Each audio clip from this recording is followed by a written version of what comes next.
Teka lang, last chance mo na pala yun. Hindi mo ako inalikan. Kamusta? Okay lang. Masarap. Bumalik? O ako ang masarap? Sarap bumalik. Kumidyante ka? Andiyan ang asawa. Kung pinahalik pala sa kilikili ko, gagawin mo? Pwede rin. Paano kung sa ingrown ko sa paa? Ay! Bagong hinas yan. Pwede rin siguro.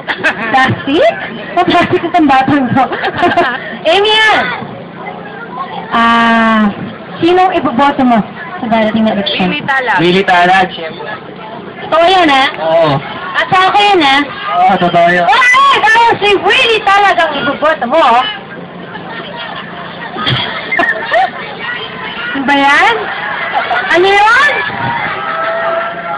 Dahil si Willie Talag ang iboboto mo, ibigyan ka ng last chance na halikan ako. Sige. Ayaw mo? Ayaw na rin. Alam mo gusto ko? Bibigyan ka ng last chance. Sige.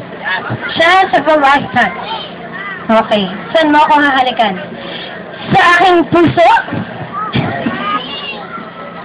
Siyempre hindi pwede sa lips. Kasi may asawa na siya. Okay. Saan mo ako halikan? Kahit saan, pwede. Magiging mana ka ba or gentleman? Gentleman. Ano? Gentleman din. Gentleman! Kung magiging gentleman ka, saan mo ako hahalikan? Sige. Sa pisngi na lang. Sa pisngi daw. Sa pisngi ng pet ko. Ayan! Diba, no? Naku, natambok pa naman pet ko. Paano yun? Okay lang yun. Baka pag-alit mo, sisiguraduhin kung utot ako.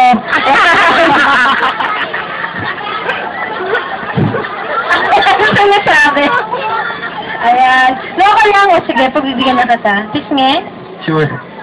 Okay. Pisngi ng dibdib? Hindi. Huwag natin molestahin. Ando na nga asawa at parents. Kung wala, why not? Thank you, Emil. Ayan.